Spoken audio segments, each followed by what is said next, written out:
Kekasih-kekasih Tuhan, saya pilih bagian sabda Tuhan dari kitab Kejadian pasal 22.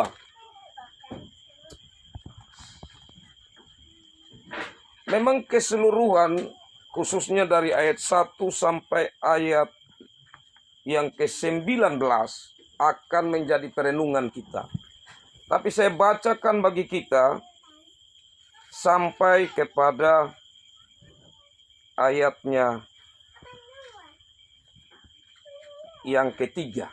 Jadi dari ayat 1 sampai 3 saja. Demikian sabda Tuhan, Kejadian 22 ayat 1 sampai 3. Setelah semuanya itu, Allah mencoba Abraham. Ia berfirman kepadanya, "Abraham," lalu sahutnya, "Ya Tuhan." Firman-Nya, "Ambillah anakmu yang tunggal itu, yang engkau kasihi, yakni Ishak. Pergilah ke tanah Moria dan persembahkanlah dia di sana sebagai korban bakaran pada salah satu gunung yang akan kukatakan kepadamu." Keesokan harinya pagi-pagi bangunlah Abraham. Ia memasang pelana keledainya dan memanggil 2 orang bujangnya beserta Ishak anaknya. Ia membelah juga kayu untuk korban bakaran itu. Lalu berangkatlah ia dan pergi ke tempat yang dikatakan Allah kepadanya. Demikian bagian sabda Tuhan ini. Berbahagialah saya dan saudara yang selalu rindu untuk mendengar firman Tuhan. Isi hati Tuhan yang mau disampaikan kepada kita. Karena dengannya kita semakin belajar mengenal Tuhan dan kehendak-Nya dalam hidup ini. Berbahagialah kita yang selalu memelihara firman Tuhan dalam hidup kita. Shalom. Saudara-saudaraku yang saya kasihi dalam Tuhan Yesus Kristus. Abraham dikenal sebagai yang pertama bernama Abram, adalah bapa bangsa. Tapi kemudian Allah memberi nama lagi yang lebih lengkap kepada Abram, menjadi Abraham, bapa bangsa-bangsa. Dari bapa bangsa menjadi bapa bangsa-bangsa. Abraham kita yakini sebagai bapa orang beriman. Bagaimana perjalanan hidup dari bapa orang beriman ini? Kekasih-kekasih Tuhan, Kejadian kalau kita perhatikan dari pasal 12, di mana Tuhan memanggil Abram keluar dari Mesopotamia, tepatnya dari Ur atau Ur Kasdim, untuk pergi ke tanah yang Abraham belum pernah pergi ke sana. Tuhan bilang, "Pergilah ke tanah yang dimana di sana akan menjadi tempat untuk engkau dan keturunan." Di sini Abraham yang dipanggil Tuhan menjadi bapa bangsa-bangsa. Ia adalah yang menerima janji dari Allah, yang kepadanya Allah mengikat perjanjian.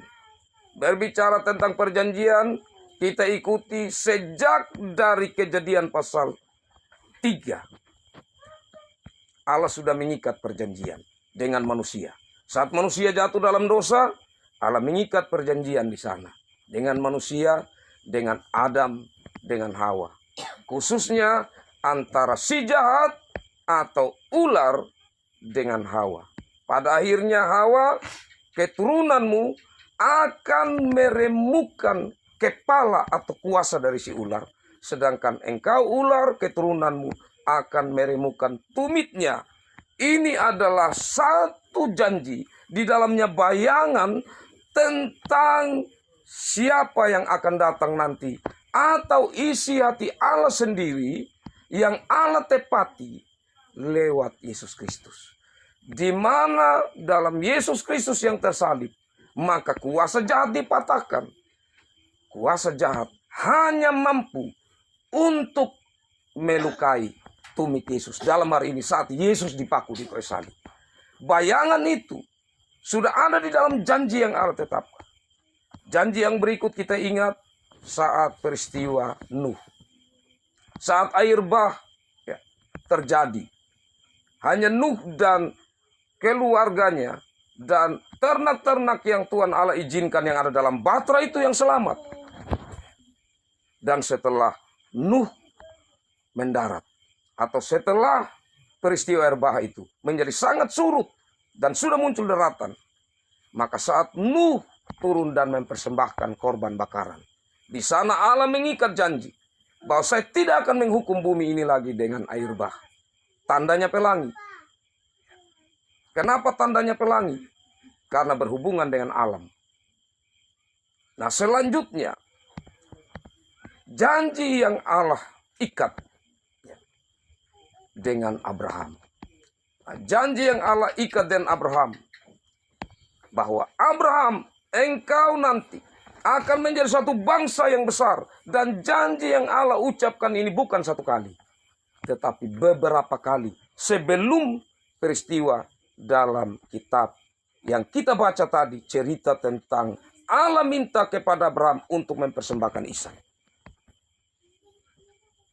Janji yang Allah ucapkan kepada Abraham sejak Allah memimpin, meminta, memanggil agar Abraham keluar dari tanah Ur. Di sana Abraham ini kan orang kaya, bapaknya Terah kaya sekali. Dia harus meninggalkan hal-hal yang membuat dia nyaman. Dia keluar ke tempat yang dia tidak tahu di mana. Apakah di situ Abraham benar-benar telah beriman kepada Tuhan? Peristiwa saat dia mulai keluar dari Ur? Belum. Kenapa? Karena diceritakan dalam Alkitab bahwa setelah itu dia masih lagi singgah di Haran, kota nama saudaranya yang telah mati. Jadi dia pergi ke Haran. Dan di sana dia tinggal lama, dia belum menuju kepada tempat yang Tuhan minta dia pergi. Artinya kalau pesawat delay begitu. Jadi dia masih delay di situ. Masih lama-lama di situ. Tapi Tuhan kemudian melakukan satu perkara dalam hidupnya. Atau mengizinkan satu perkara dalam hidup. Sehingga dia harus meninggalkan Haran itu berangkat. Di mana terjadi kelaparan, dia harus pergi dari situ. Nah, dia pergi dari situ, memang Tuhan tidak larang dia. Dia menuju ke Mesir. Dan di Mesir dia sempat tipu. Sarah, kita dua harus tipu ya. Kalau Firaun tanya, engkau harus katakan bahwa saya saudara. Begitupun saat pergi lagi di tanah Negev di Filistin. Di sana lagi berhadapan dengan Abimelek, masih lagi tipu. Ini perjalanan bapak orang beriman. Kekasih Tuhan. Tetapi dia bagaimanapun Allah manusia, dan ini menyatakan Allah memanggil seseorang, Allah menetapkan seseorang untuk menjadi bagian di dalam karyanya, itu sama sekali tidak terpengaruh atau bukan karena perbuatan orang tersebut, tapi adalah kedaulatan dan anugerah Allah yang lahir dari kasih kemurahan Allah memilih setiap orang. Termasuk saya dan Bapak Mama yang ada saat ini. Allah sudah menentukan kita dari semula untuk kita menjadi orang beriman, untuk kita menjadi orang Kristen, bukan karena kita baik, tetapi karena kasih kemurahan Allah yang Allah berikan bagi kita. Kalau kita melihat perbuatan baik kita, apa kita layak? Sungguh tidak layak untuk Allah pilih kita, untuk Allah pakai kita. Nah, kekasih Tuhan. Tapi Abraham kemudian, dia menyadari bahwa yang saya lakukan ini sudah salah. Ampun Tuhan, saya sudah berapa kali menipu engkau. Dan disinilah Abraham, kenapa dia tidak delay lagi. Saat Tuhan bilang, Abraham, ya Tuhan, ambil anakmu, pergi ke Gunung Moria, persembahkan anakmu di sana. Dia tidak delay. Karena itu firman-Nya datang malam. Bapak Mama, Saya bayangkan pergumulan Abraham itu luar biasa. Kenapa? Dia bergumul, Tuhan, ini anak Engkau kasih di masa tuanya saya dan istri saya Sarah. Kenapa sekarang Engkau mau ambil? Kalau dulu saya keluar dari tanah Ur, saya tinggalkan masa lalu saya. Karena saya percaya Tuhan menyediakan masa depan. Tetapi sekarang anak ini adalah masa depan saya. Bagaimana Tuhan minta untuk saya korbankan? Saya sudah mengorbankan masa lalu saya. Bagaimana hari ini Tuhan minta saya mengorbankan masa depan? Tidak mudah pergumulan yang digumuli saat itu oleh Abraham di malam itu. Dia berpikir, bagaimana Tuhan? Saya mau kasih tahu Sarah. Berbahaya. Pasti Sarah bilang, kau gila. Seperti Immanuel Kant, yang setelah dia merenungkan firman Tuhan ini, dia bilang orang Kristen gila. Kalau percaya Tuhan kok bisa ajak orang membunuh. Padahal Tuhan bilang jangan membunuh. Tapi kekasih-kekasih Tuhan. Satu yang benar bagi Tuhan, maka benar. Satu yang adil bagi Tuhan meskipun sulit untuk dipahami bagi manusia, tapi itu adil. Dan sebentar akan dilihat bukti dari kebenaran dan keadilan Tuhan. Selanjutnya, Abraham bergumul. Nanti Sarah ini pasti dia larang saya. Dan ini akan mengganggu apa yang menjadi komitmen dari harus saya laksanakan tanggung jawab ini berdasarkan perintah Tuhan. Ini pergumulan tidak mudah. Dia mau kasih tahu Ishak. Berbahaya. Pasti Ishak langsung berontak. Wah, mana mau saya jadi korban Bapak? Karena Ishak sudah usia kurang lebih 30 tahun. Sudah besar. Tidak mudah untuk seorang pemuda yang sudah mengerti.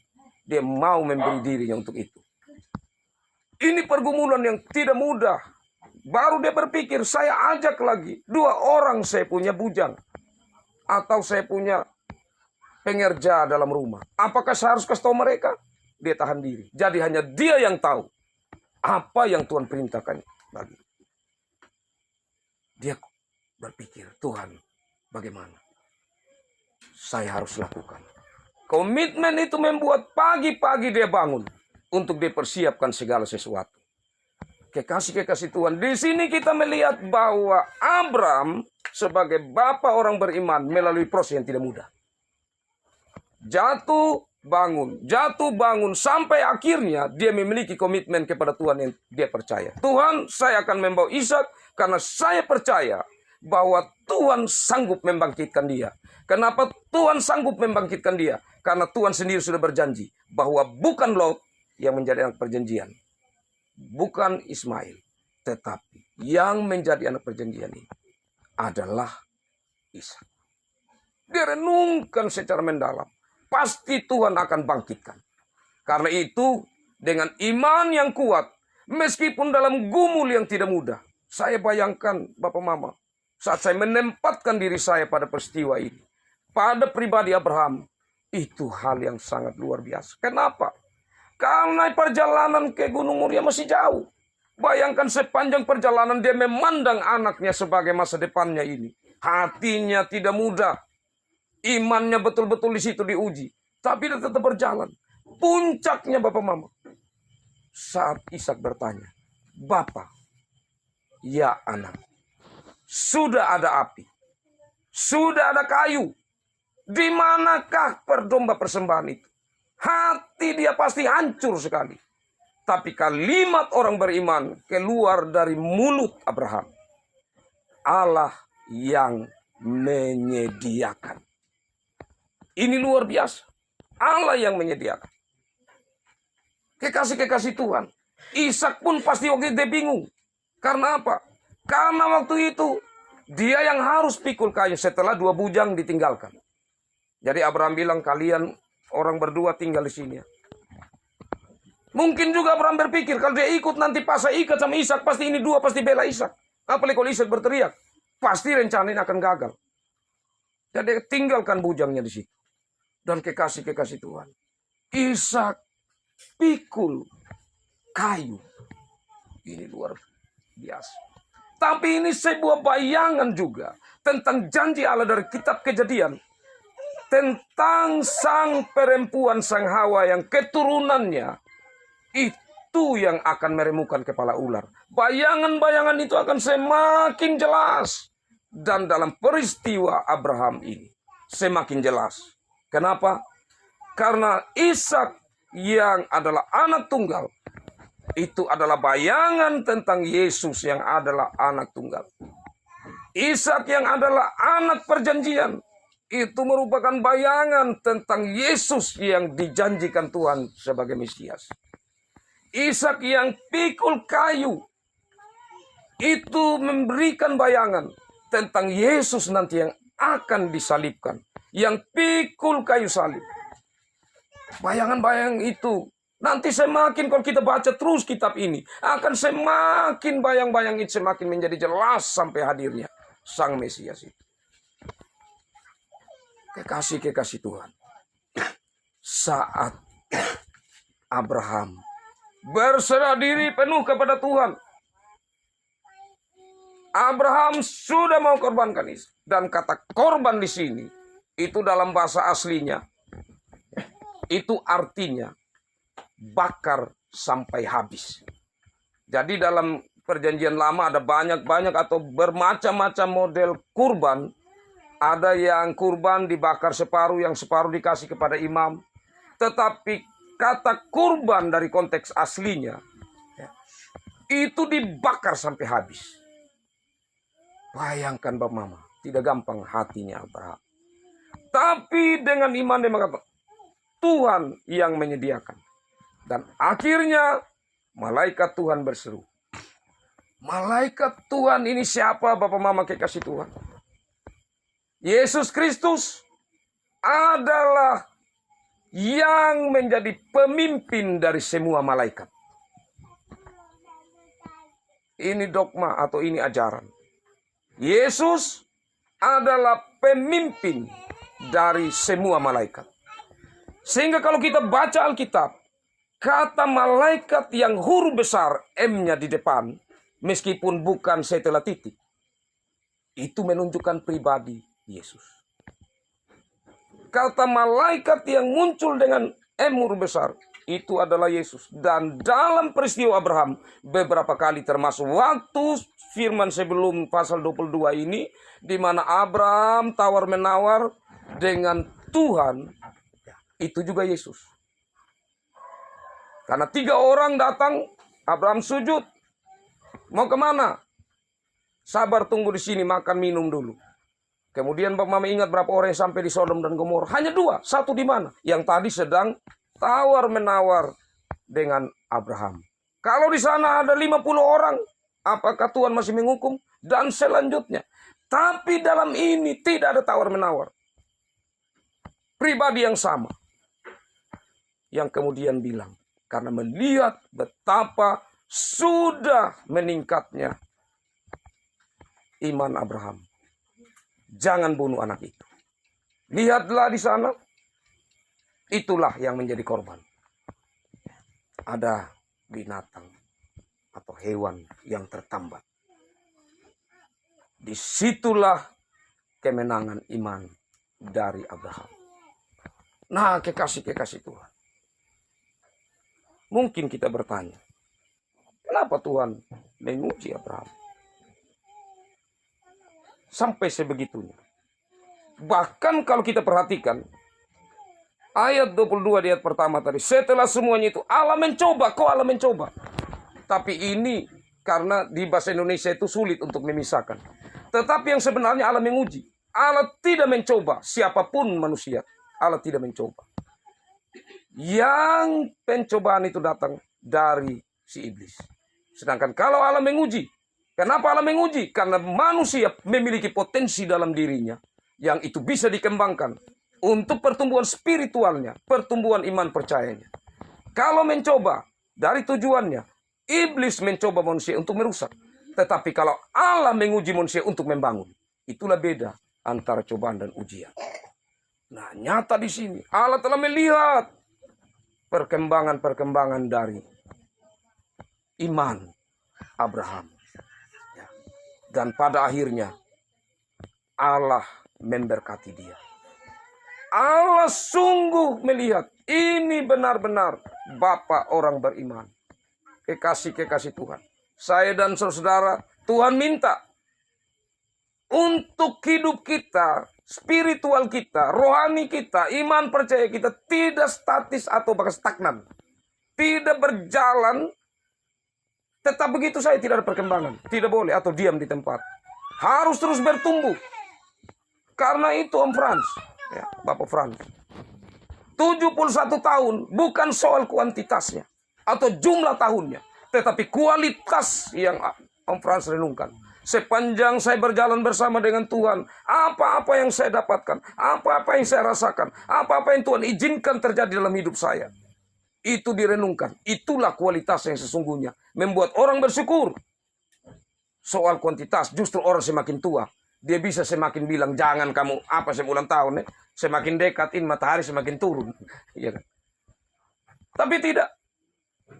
Karena ini berbicara tentang waktu yang Tuhan berikan, berbicara tentang kualitas. Banyak orang berpikir tentang waktunya, tetapi dia menyia-nyiakan waktu yang ada. Banyak orang yang mengisi waktunya dengan baik, karena dia percaya waktu ini adalah anugerah. Maka dengan demikian, untuk mengisi waktu hidupnya, dia serius. Waktu yang Tuhan berikan untuk apa? Hanya satu. Untuk melayani Tuhan. Yang di dalamnya melayani manusia. Tidak ada lain, teman. Itulah satu prinsip yang harus menjadi pegangan setiap orang percaya. Karena itu saat saya dan saudara hidup, apa waktu kita berikan untuk pelayanan Tuhan, untuk kemuliaan Tuhan. Apakah waktu kita itu menjadi bagian yang kita berbagi untuk orang lain? Karena Tuhan memberkati saya dan saudara, tetapi saya dan saudara bertanggung jawab untuk menjadi berkat bagi orang lain. Inilah yang Tuhan minta. Sebagaimana Abraham, dia bukan beriman untuk dirinya sendiri, menjadi bapa bangsa-bangsa. Orang beriman yang akan menjalankan, akan tanggung jawab imannya secara serius di hadapan hadirat Tuhan. Yang terakhir, kekasih-kekasih Tuhan, saya bacakan apa yang kembali Tuhan nyatakan dalam bagian firman Tuhan ini kepada Abraham. Mulai ayat yang ke-15. Untuk kedua kalinya berserulah malaikat, ini malaikat pakai huruf besar. Malaikat Tuhan itu dari langit kepada Abraham. Katanya, aku bersumpah demi diriku sendiri. Demikianlah firman Tuhan. Karena engkau telah berbuat demikian dan engkau tidak segan-segan untuk menyerahkan anakmu yang tunggal kepadaku, maka aku akan memberkati engkau berlimpah-limpah dan membuat keturunanmu sangat banyak seperti bintang di langit dan seperti pasir di tepi laut. Dan keturunanmu itu akan menduduki kota-kota musuhnya. Siapa yang tidak rindu berkat dalam hidup ini, Bapak Mama kekasih Tuhan? Berkat itu pasti ada dalam hidup kita. Yang penting tanggung jawab yang kita lakukan sebagai orang percaya. Carilah dahulu kerajaan Allah dan segala sesuatu, maka Allah akan memenuhi segala apa yang menjadi kebutuhan. Ini kunci.